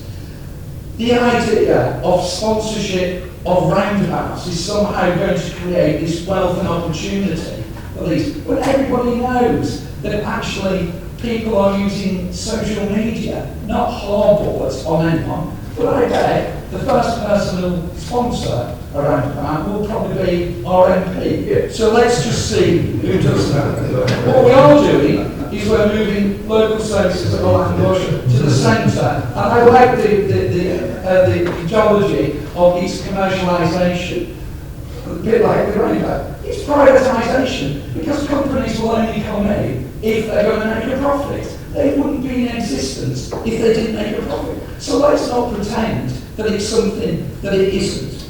We're also seeing an increase, like the gentleman asked earlier on who has now left, about green waste. And we're worried that the impact of that will have on fly tipping. And we've also noticed that very sadly and regrettably, out of the areas that are increasing, the crematorium is increasing its funding. And it's not doing it because it's doing it any smarter, it's actually putting the prices up over these particular issues.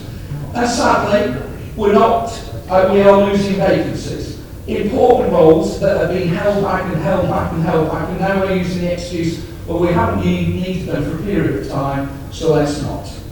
There is good news, and I want to pay tribute to that. A Labour commitment that we wouldn't increase car parking charges remains in place. Commitment from a Labour council that streetlights, when they were turned off by Essex County Council, were turned on by this council, and we're really pleased that you are supporting those particular areas. You have made, in all fairness and credit to you, you have made a commitment that you were not going to do the tax, and I give credit to you that you're sticking to that pledge that you made. It's a real shame that the MP doesn't do the same about other issues. So to sum up, it feels like this council is in survival mode. We're walking the opposite way to everybody else. We're in a situation that we have got nothing left. And I just want to make one, and I'm sure you didn't mean it, James, when you criticised HTS, because actually the debate beforehand was about respect and dignity. And for us to publicly criticise our own workers is not appropriate. But I'm hoping at some time you'll be able to just clarify that was definitely not what you meant. So what we're doing is we're doing something today, but what we're really doing is damaging tomorrow. So I'm really disappointed that we have not had the inspiration, the expectation, the sparks to make this a worthwhile budget. Thank you very much for your time. Thank you, Councillor Durkin. Councillor Wilkinson. Thank you, Chair. I clearly can't support this very short-sighted budget, and no surprise to you, my focus has been on the housing element within the report, which we've had 4 different cabinet members in the last 12 months who have treated council tenants appallingly. The administration opposite makes such a great play about supporting hard-working residents with their council tax gimmick, making statements like the cost of living crisis, putting more money back in their pocket. They don't obviously feel the same way about council tenants, who are also going through a cost of living crisis, You have chosen to impose a 7% rent increase. Many times the party opposite hides behind the government formula. Let me explain the government formula. It is a cap. You do not have to go above that cap, you can go below that cap. You have chosen to go to the maximum in the government formula. I've researched the last 20 years of rent increases in this town. The biggest 4 increases were 2011-12, 7.27% average increase. This year, 7% increase. 2009-10, 6.45 increase. 2010-11, 6.28% increase in rent.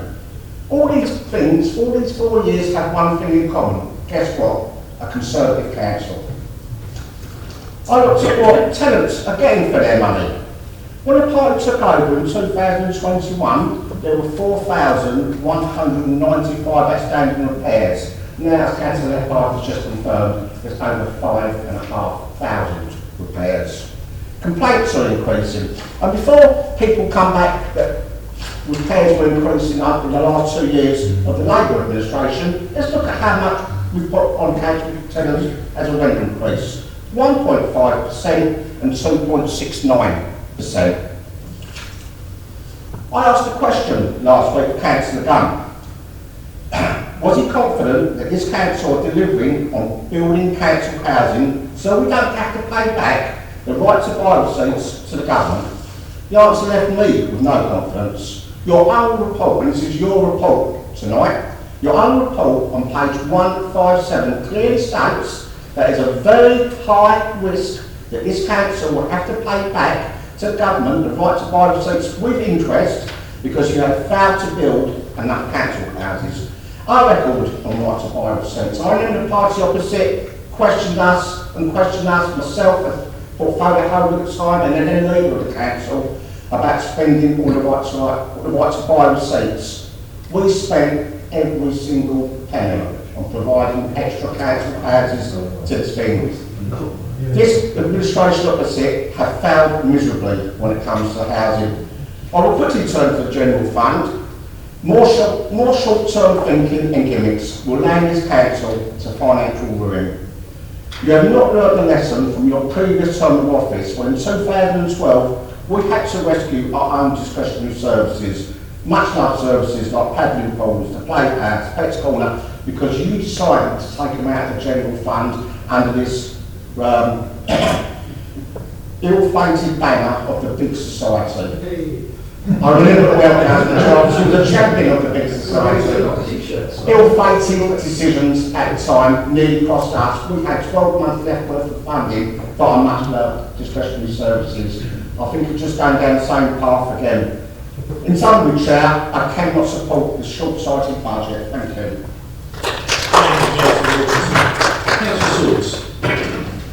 Thank you, Chair, and I'll keep most of my comments general, but I will respond to some of the spurious accusations that have been made. I mean, just to start with the comment that finished, that the Labour Group won't support this budget. Obviously, they've put an alternative budget to this, an amendment to this, which in large part we've accepted.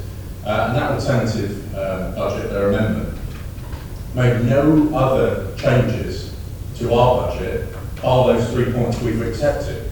So they would literally be voting against what they proposed earlier this evening, which just about shows you the level of interest I think they paid.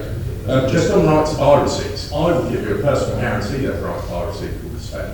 And just to point out, there is very clearly actually a table in the report which sets out how they'll be spent. £38.8 million into new builds over the next few years. We'll be announcing the investment partnership proposition very shortly, which I can assure you will make a dramatic difference to regeneration in this town. And I would also just pick you up on the point, Councillor Wilkinson, that you spent all the right to buy receipts. Unless my memory serves me incorrectly, I think you paid £3.5 million back to the government in unspent right to buy receipts only a few mere years ago. And I would take many lectures from the Labour Party on a great number of issues, but one I would not take is about your record on building council houses in this town, on which you failed miserably. But I would get back to the my point, which refers, I couldn't possibly resist in coming back on some of the things that Councillor Durkin says. And that is that I've never, failed to be amazed by the Harlow Labour Party's ability to talk down our town and to talk down the future of our town.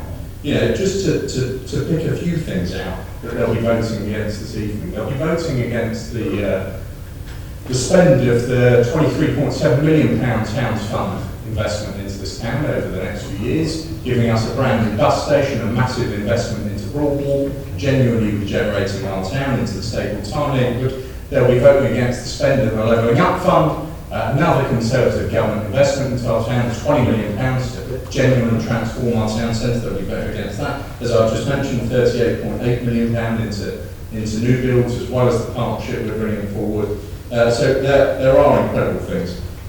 Councillor Wilkinson also spoke about housing, and particularly the rent increase we propose. I think the thing that tenants in our town desire more than anything is high quality housing, and their repairs made in a timely fashion, which is why there's a £102 million housing capital programme over the next 5 years that's being proposed tonight, which of course the Labour group are going to vote against, and that's on top of the 10% uplift in the ASC in terms of the revenue budgets towards those repairs, which again, Councillor Wilkinson says he's so passionate about, but he will be voting against. So, in short, Chair, I think that this town has an incredible future. I think this budget goes a long way to setting us on the path to that future, and it is by no means a shock that the Labour group would rather talk down our town, vote against those much needed investments, than back this investment into our town for a much better future for Harlow.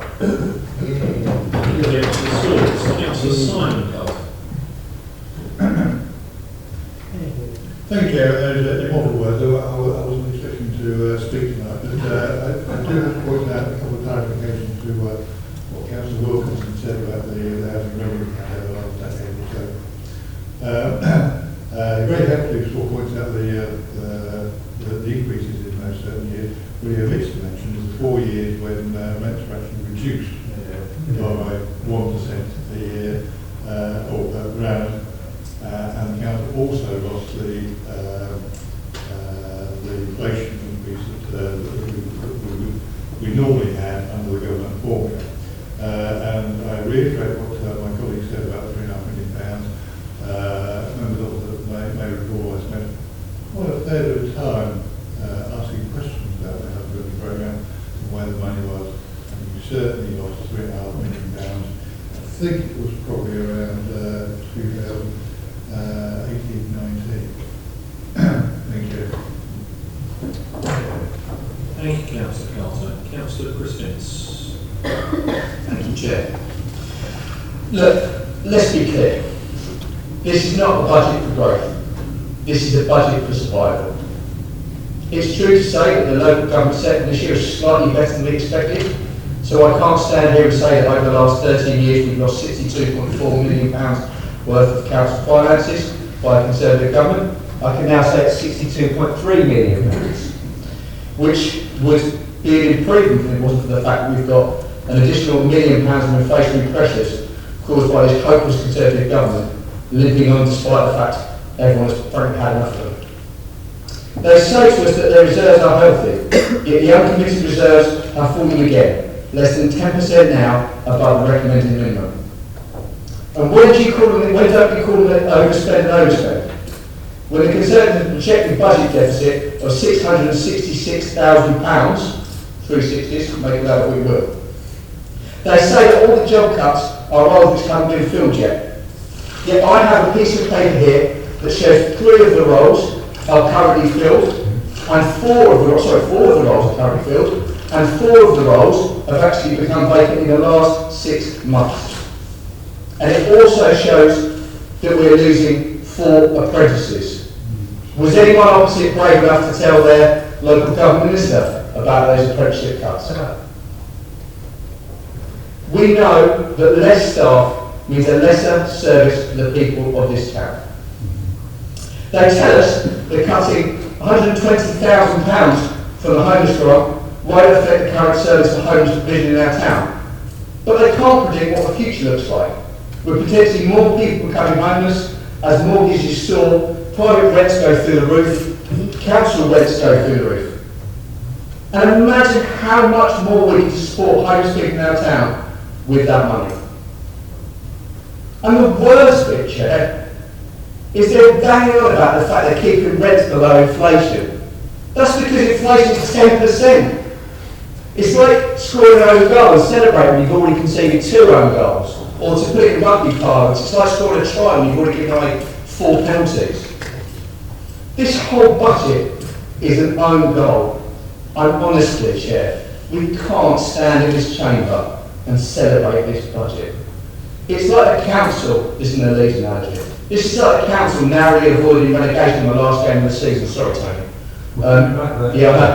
Only to get relegated in the following season. They talk about economic growth. If growth happened in the last 13 years at the same rate as it did under the 13 years of a Labour government, this country would have an additional £40 billion. That would be £14 billion to spend on schools, to spend on hospitals, to spend on local government, without raising a single penny of tax. Chair, the Labour group voting against this budget is not us voting against the whole budget, it's voting against a budget that means next year further cuts to staff, further potential cuts to services. And I will not take lectures from the party opposite about talking down this town. This town does have an exciting future. It has an exciting future under a Labour government and a Labour administration in Harlow. Thank you, Chair. Councillor Leppard, I should saw your hand up. I'm conscious you've already spoken. Were you wishing to raise a point of order? No. Thank you. In which case, Councillor Clark is next. Yes, Chair. I was going to say much of what Chris has said already, but I do also have concerns about this budget. It is basically an unsustainable budget if we're going to carry on like this year after year. The new homes bonus, some £600,000 to support the general fund, is really, we're relying on propping up basically the reserves. And in the past that has been very useful, for example, as an emergency measure in relationship to the playhouse. So we needed it at that time, and we need to keep it separate and not to use it to prop up the fund. The loss of council tax, as everybody has said, is a really serious issue which is completely unsustainable in the long run. A 0% increase has an incremental effect year on year, and we're going to push this forward on an escalating basis. As we forecast last year, we got ourselves in a bit of a hole this year, and we will again next year if we keep relying on this general incremental approach. We cannot go on year after year foregoing that increase, which has been assumed by the government to be under 3%. There's no room for manoeuvre, so it is unsustainable. Similarly with the COVID relief, which is again being subsumed within the reserves. So we cannot rely on that. As Chris has said, the staff vacancies has a huge effect. It has a huge effect in terms of pressures on staff, the existing staff who inevitably face worries about their own jobs at the same time. It affects services and the quality of services.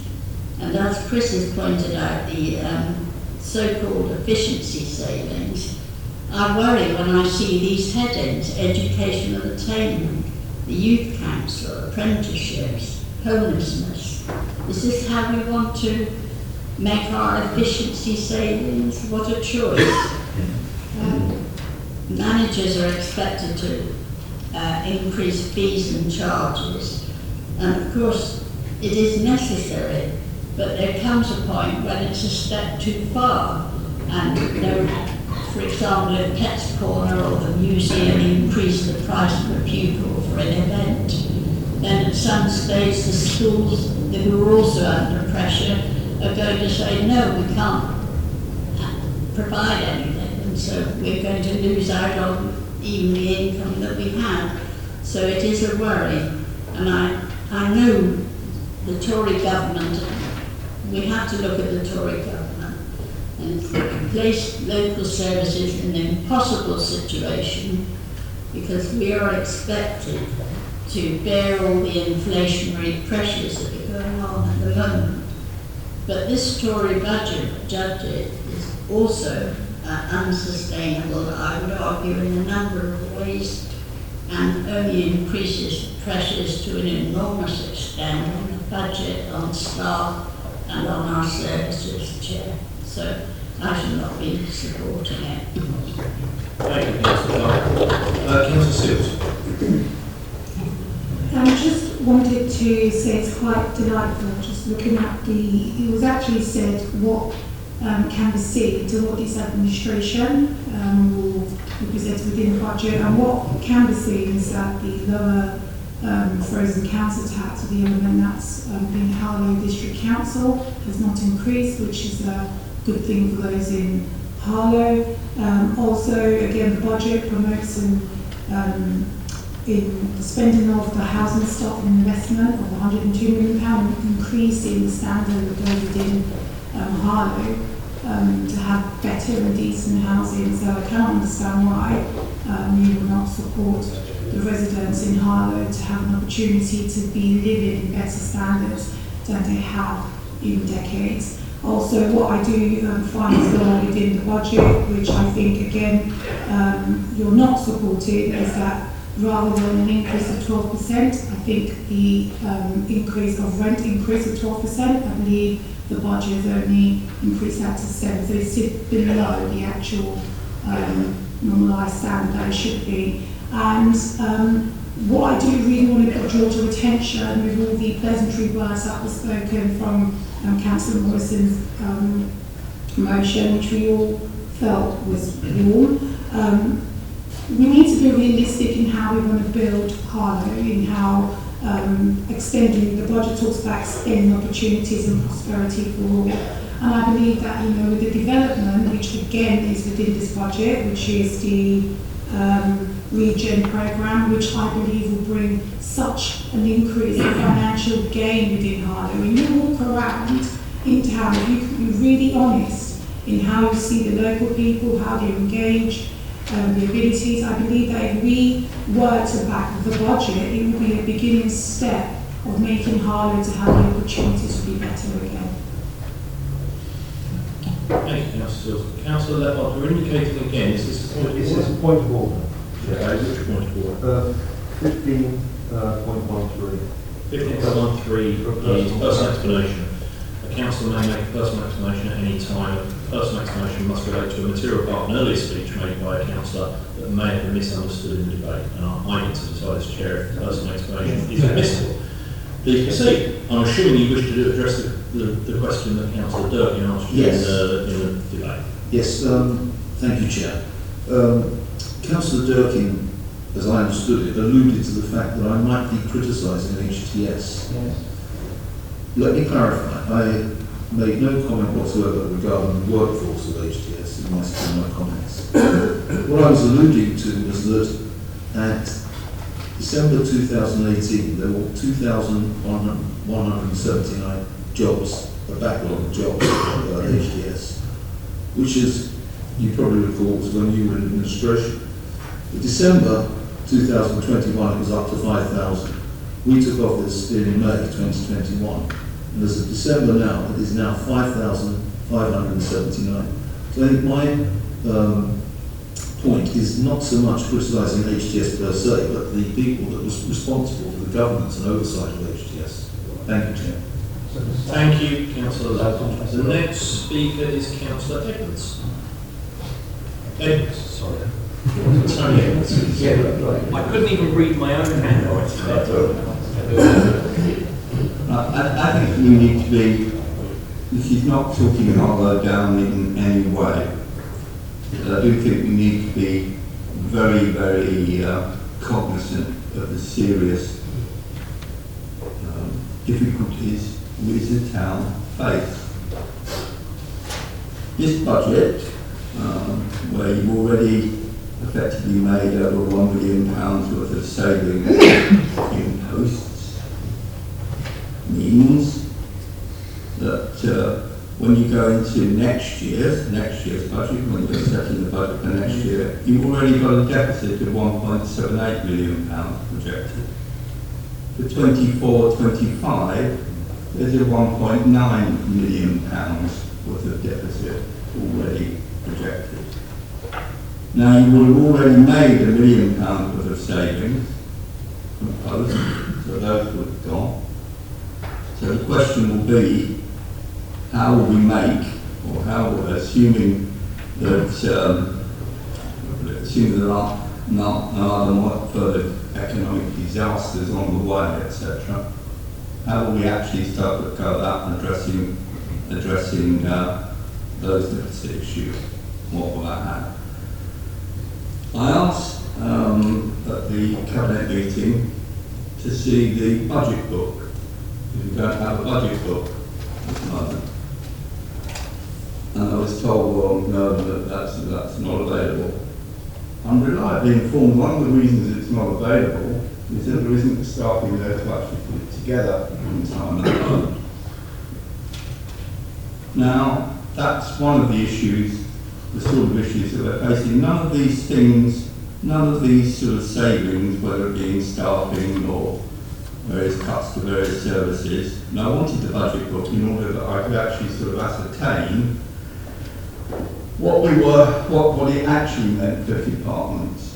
It's all very well saying that they get the same as they got last year, etc. But those particular departments are going to have inflationary pressures and all the rest of it upon them. So I wanted to see in real terms what it actually meant and what it was they're going to be struggling with. Because it's only if we've got that that we can come to some sort of realistic understanding. The other thing that concerns me is that as yet we don't appear to have a strategy for going forward. We talk about the corporate strategy, but as far as I can see, as yet the corporate strategy hasn't been adjusted to actually take into account the position, the economic position that the town currently is in. And I'm not saying if there was a change of government tomorrow that we would necessarily be in a different economic position. Whichever government we are in, I mean, I would hope if there's a change of government tomorrow, there will be different priorities set by the government there is here. And I would hope, and I expect, that local government will be further supported, will be more supported by the central government than it currently is. But equally, I'm equally fully cognizant of the economic position that the country is in for the whole of the moment. So, you know, who knows? But so it seems to me that we desperately need to develop a proper corporate plan. We need to understand. So, for example, we talked about the problems. It's been alluded to the problems over repairs. We know that there are over 1,000 roofs that at some time or other are going to need replacing. How we do that, how we go about doing that, what the structure is. We know that complaints are going up. We've got the evidence of that. We know that and delays are going up. So we as a council have enormous problems to address. Now, to say that somehow or other, if we vote against this budget, I think, well, you're voting against all the good things that are in this budget. No, we're not. This budget's going to go through. We're going to vote for them. This budget's going to go through.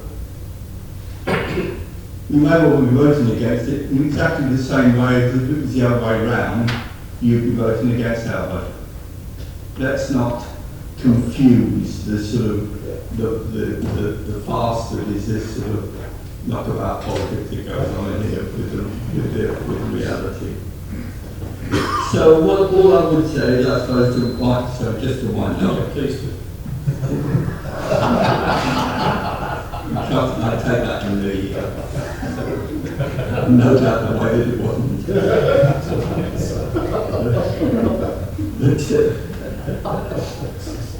To wind up, I'm going to wind up with a plea, actually, but in all seriousness, I think there's a need for some real cross-party understanding going on as to what the issues are within this council, and we need to get a real clear understanding of trying to develop a way forward. Thank you. Councillor Edwards. There being no further speakers, I will shortly hand over to Councillor Perrin for the right to reply. If it takes us 5 minutes, it will take us beyond 21:30, which will reach point 9.1 of our standing orders, which says we must go to a maximum of 2 hours unless the majority of councillors present vote for the meeting to continue for a specified time or purpose. Can I see a motion from the floor, please, regarding our time? Councillor Perrin. I propose we continue on past things. To complete the meeting or just for a certain complete meeting? Anyone seconding that? Can I see that agreed? King's voting against. We'll know that. Okay, Councillor Perrin, if I can ask you to start with your Thank you very much, Chair, and I'm very proud that we are moving this Conservative budget and making a positive step for this town.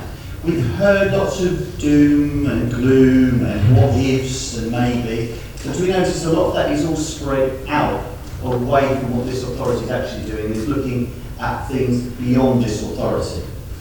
Lots of contradictions as well in the attempts to run down this very good budget.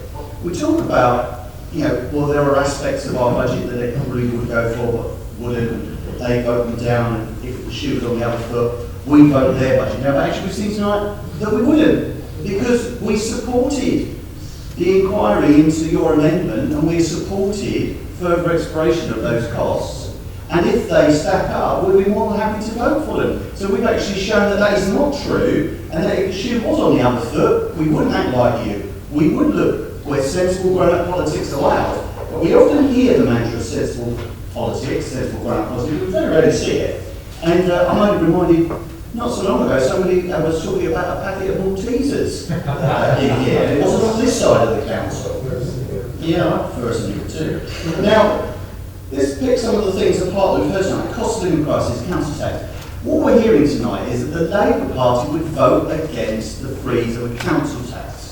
Chair, Freeze. special clarification of 15.13. We think one there is a personal explanation. We actually haven't said that at all. But that's not personal, that's Labour, isn't it? Okay, well, I haven't said that personally. I never said you. Okay, Councillor Perrin, if you'd like to I didn't say you did. But effectively, they're going to vote against a council tax freeze, which would support residents. But then when we have to make a below inflation increase to housing rents, that's not acceptable. So where's the logic? Where's the logic? Where we were able to freeze, we froze. Where we've gone below inflation, we've tried our best to do so. But let's look at the record on housing. These housing repairs did not suddenly appear the moment we stepped across the threshold in 2019. They didn't suddenly appear. We didn't suddenly create a load of temporary roofing repairs and water leakages and that much. That's decades and decades of underinvestment by the people opposite that were in charge of that stock. And we are doing everything we can to put right that problem. The temporary roofing situation, which my team and Councillor Swords has worked on, is almost there. We've almost righted that wrong. By the end of April, that will all be done and dusted. That's positive action by this council. We heard we are actually not running away and protesting about ourselves, but we're actually putting money aside to try and deal with that and try and assist the county council further. Privatisation of the Latin Bush Centre. Really? So all of those people that are renting there at the moment, that's not privatisation, but we just increase the amount of space that we can rent there. That's privatisation. So none of those spaces were let under the previous administration. Confusion abounds. Losing vacancies. Some of these vacancies, you don't lose vacancies. Some of these vacancies have existed for half a decade. Half a decade, they're not been filled. We're just going to keep them there. We have to adapt. The council have been unable to fill many of these. It seems ridiculous to try and do anything else. So we have to adapt the way that we are working. And I love the one on car parking charges. A Labour administration, we're supporting the freeze of a Labour administration to not raise the free parking in car parking around town. It was that administration that tried to abolish it. It was this party that led a campaign, and they had to have a budget U-turn, and it's all very well documented here. They did a budget U-turn where they were forced to make a budget U-turn and reimpose that first 3 hour of parking. It was a campaign I led, and it was a campaign I succeeded on. So thank you very much for reminding me of that. And also, Chair, on things like the overspend that we keep hearing about, that was a reserve that was created by that administration as they were then, to be specifically used in case of crisis around COVID. Why create the budget if you're not going to use it? We agreed with that budget and we used it appropriately. Not an overspend, it was a use of the money as it was. And I wouldn't go by any of the predictions this group makes. I mean, Mr. Mayor has better luck making predictions than this lot. Last year it was all doom and gloom. We were not going to come forward with the council tax reduction, and we did it. They predicted it. How dare they predict that there are going to be redundancies in the future? They have no right to say that. There is nothing here that suggests otherwise. It's all doom and gloom if but maybe. We've got a fantastic budget which invests in housing, which invests in the community, which invests in the environment, which keeps the cost of living down, and we are promoting an efficient council, an efficient way of running, overturning a decade of abuse and mismanagement by the Labour Party, and that's why I will support this budget, and that's why I'm proud to put it to this chamber. Thank you very much. Thank you, Councillor Perry. We'll now move to the vote of the motion as amended, and again I'll hand over to Mr Hill to poll names. So I'll call names in alphabetical order. You may vote for, against or abstain. Councillor Simon Carter. For. Councillor Joel Charles. For. Councillor Jean Clark. Against. Councillor Jodie Dunn. Against. Councillor Tony Durkin. Against. Councillor Tony Edwards. Against. Councillor Mike Garnett. For. Councillor James Briggs. Councillor Alistair Gunn. For. Councillor Michael Hardware. For. Councillor Andrew Johnson. Abstain. Councillor James Lethard. For. Councillor Sue Livings. For. Councillor Ash Malik. For. Councillor Kate Morrison. Against. Councillor Colleen Morrison.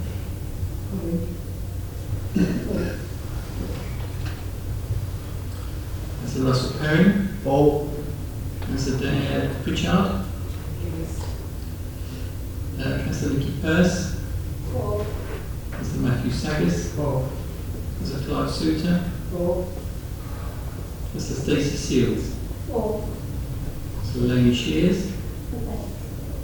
Councillor Dan Swords. For. Councillor Chris Biggs. Against. Councillor Mark Wilkinson. Against.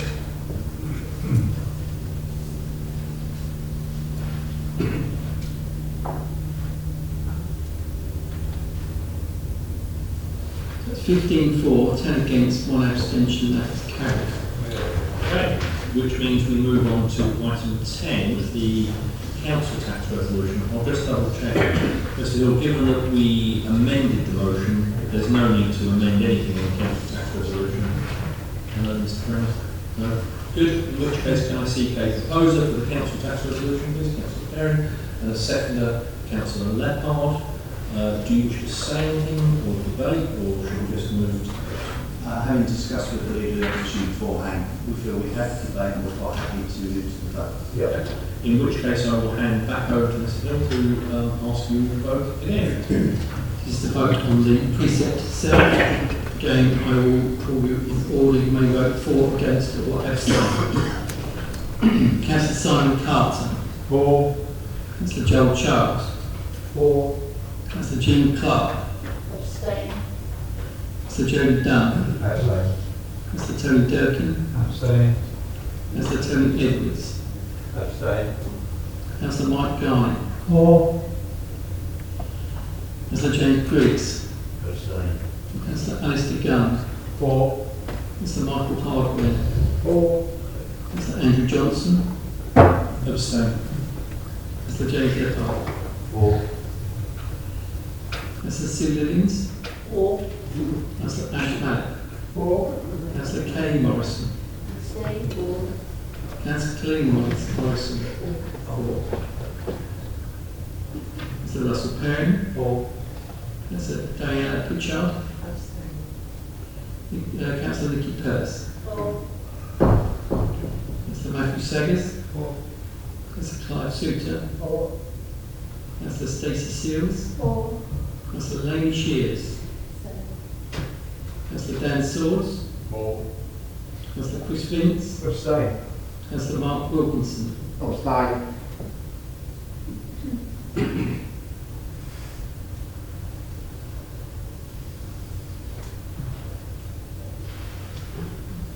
So it's 11 for, 0 against and 11 abstentions. That's carried.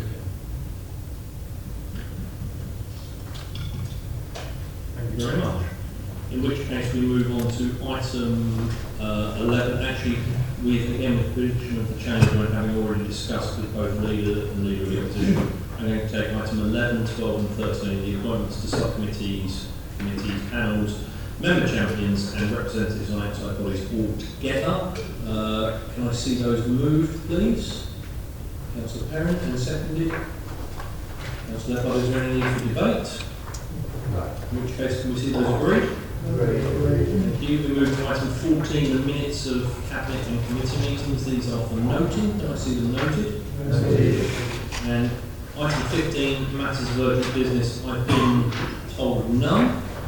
Can I thank you all for attending, therefore, particularly the members of the public who have stayed through this debate, and the meeting closed at 21:38. Can I invite all members and officers to join me in the Chair's Parlour and hopefully to support my chosen charities with a donation for refreshments. Thank you very much.